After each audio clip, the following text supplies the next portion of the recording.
बिस्मिल्लाहिर्रहमानिर्रहीम।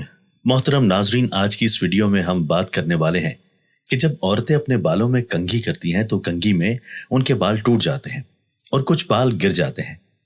और फिर जो बाल कंघी में इकट्ठे हो जाते हैं या टूट जाते हैं, उन बालों को बेचना इस्लाम में कैसा है। कुछ खातीन अपने टूटे हुए बालों को बहुत लंबे अरसे तक इकट्ठा करती हैं, यानी उन्हें जमा करती रहती हैं, फिर उन्हें बेच देती हैं। फिर उसके बदले में या तो कुछ खरीद लेती हैं या फिर बाल खरीदने वाले से पैसे ले लेती हैं। नाजरीन, इस तरह से छोटे छोटे बालों को जमा करना या टूटे हुए बालों को जमा करना और उसे बेच देना क्या इस्लाम में जायज है? तो आज की वीडियो में हम इसी पर बात करने वाले हैं। इस वीडियो में हम आपको बताने वाले हैं कि औरतों के बालों को बेचना कैसा है। मोहतरम नाजरीन, जैसा कि मैंने आपसे पहले जिक्र किया है कि औरतें जब अपने बालों में कंघी करती हैं तो उनके कुछ बाल गिर जाते हैं या कुछ बाल कंघी में ही टूट जाते हैं। उन बालों के टूटने और गिरने की बीमारी अक्सर खातीन को होती है, हत्ता कि मर्द हजरात को भी होती है। लेकिन चूंकि मर्द हजरात के बाल छोटे होते हैं तो उनके लिए उन्हें इकट्ठा करना या जमा करना आसान नहीं होता, जबकि इसके मुकाबले में खातीन के बाल लंबे होते हैं। तो जब वो कंघी करती हैं तो कंघी में जमा होने वाले बाल या टूटने वाले बाल अक्सर वो इकट्ठा कर लेते हैं और फिर किसी बाल खरीदने वाले के हाथ बेच देते हैं। इस हवाले से उलमाए कराम फरमाते हैं कि औरतों के टूटे हुए बालों या गिरे हुए बालों को बेचना हराम है और यह किसी भी तरह जायज नहीं है। अल्लाह ताला कुरान मजीद में फरमाते हैं, जिसका मफहूम कुछ यूं है, इंसान के जिस्म के किसी भी हिस्से का बेचना या खरीदना जायज नहीं है। मगर नाजरीन, आपको बताते चले कि इस हवाले से कुछ इख्तिलाफ भी पाया जाता है, जिसमें कुछ उलमा बालों को जिस्म का हिस्सा तसव्वुर करते हैं, जबकि कुछ उलमा ऐसे हैं जो कि बालों को जिस्म का हिस्सा तसव्वुर नहीं करते और वो उसे एक जायद चीज मानते हैं। लेकिन आप इसको इस तरीके से समझें कि अपने जिस्म का कोई हिस्सा जैसे कि आंख, नाक, कान, बाल या कोई और भी ऐसे उज़्व बेचना किसी भी तौर पर इस्लाम में जायज नहीं है। हाँ, अलबत्ता अतिया किया जा सकता है, जैसा कि अमूमन बहुत सारे लोग अतिया करते हैं। नाज़रीन, इसकी वजह यह है कि अल्लाह ताला ने इंसान को अशरफुल मखलूकात बनाया है। अब सवाल ये पैदा होता है कि कंघी करते वक्त जो बाल टूटते हैं या गिरते हैं, उन बालों को अगर हम बेच नहीं सकते तो उन बालों का क्या करें?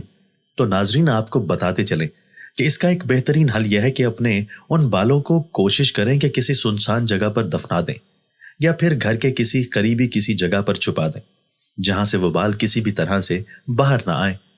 नाजरीन, इसकी एक वजह तो यह है कि अल्लाह ताला ने औरत को पर्दे का हुक्म दिया है, तो बाल भी उस औरत के जिस्म का हिस्सा है, तो औरत को चाहिए कि वो अपने बालों को भी गैर महरमों से बचाए।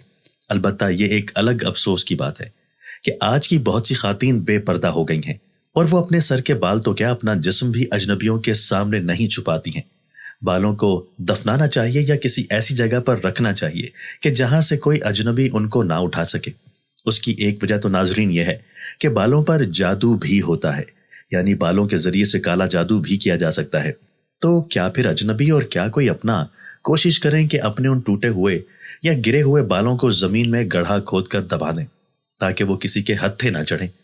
तो नाजरीन, बात हुई है औरत के बालों की, तो क्यों ना अब आपको बदजबान औरत के बारे में भी कुछ बताते चले कि जो औरत बदजबान होती है उसका किस तरह से नुकसान होता है, इस दुनिया में भी और आखिरत में भी। नाजरीन कराम, एक मशहूर कौल है, जिस रिश्ते को तलवार नहीं काट सकती उसे जबान काट देती है। अपनी जबान की हिफाजत करनी चाहिए, क्योंकि इज्जत और जिल्लत की यही जिम्मेदार है। बदजबानी का मामला ज्यादातर औरतों के साथ होता है। हजरत सहल बिन साद रजी अल्लाह ताला अन्हो से रिवायत है कि रसूलुल्लाह सल्लल्लाहु अलैहि वसल्लम ने फरमाया, जो शख्स अपने दोनों जबड़ों और अपनी टांगों के दरमियान वाले आज़ा की जमानत दे दे कि वो जबान और शर्मगाह को गलत इस्तेमाल नहीं करेगा, तो मैं उसके लिए जन्नत की जिम्मेदारी लेता हूँ। बहवाला बुखारी शरीफ। हजरत अकबा बिन अमीर रज़ी अल्लाह ताला अन्हु इरशाद फरमाते हैं कि मैंने अर्ज किया, या रसूलुल्लाह सल्लल्लाहु अलैहि वसल्लम, निजात हासिल करने का तरीका क्या है?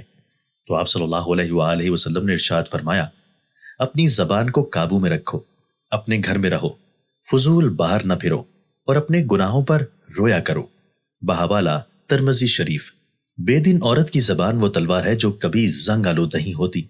बदजबान बीवी अपने शौहर को कब्र तक पहुंचाने के लिए घोड़े की डाक का काम करती है। औरत को कहा गया है कि वो अपनी जबान के अंदर नरमी और मिठास पैदा करे और अच्छे अंदाज से बात करे। वैसे ये पक्की बात है कि मीठी से मीठी औरत क्यों ना हो, तो फिर भी उसके अंदर थोड़ी बहुत तलखी जरूर होती है। ताहम औरत की जबान में नरमी होनी चाहिए, شریعت نے کہا ہے کہ اپنے خاوند سے نرم انداز میں بات کریں، جہاں کسی غیر مرد سے بات کرنے کا وقت ہو تو سختی سے بات کریں تاکہ اسے دوسری بات پوچھنے کی جرت نہ ہو۔ آج کل کی فیشنیبل عورتوں کا معاملہ بالکل برعکس ہے۔ خاوند سے بات کرنی ہو تو ساری دنیا کی کڑواہٹ سمیٹ آتی ہیں، اور کسی غیر سے بات کرنی ہو تو ساری دنیا کی شیرنی سمٹ آتی ہے۔ کئی عورتیں تو بد زبانی اور بدگمانی ہی کی وجہ سے گھر برباد کر لیتی ہیں۔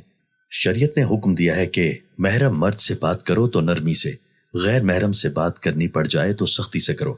اور آئیے ناظرین، اب آپ کو بتاتے ہیں کہ اگر کسی کی بیوی زبان دراز ہے، اس کا علاج کس طرح سے کیا جائے، کس طرح سے اس کو راہ راست پر لایا جائے، کس طرح سے اس کی اصلاح کی جائے۔ تو دوستو، ازواجی زندگی پرسکون اور خوشگوار ہونے کے لیے ضروری ہے کہ میاں بیوی ایک دوسرے کے حقوق ادا کریں۔ حضور صلی اللہ علیہ وآلہ وسلم نے شوہر کو اپنی اہلیہ کے ساتھ حسن سلوک کی تلقین فرمائی ہے۔ چنانچہ اللہ کے نبی نے فرمایا، تم میں سے بہتر وہ شخص ہے جو اپنی گھر والی کے ساتھ اچھا ہو، اور میں اپنی گھر والی کے ساتھ تم میں سے سب سے بہتر ہوں۔ دوسری جانب بیوی کو بھی اپنے شوہر کی اطاعت اور فرما برداری کا حکم دیا ہے۔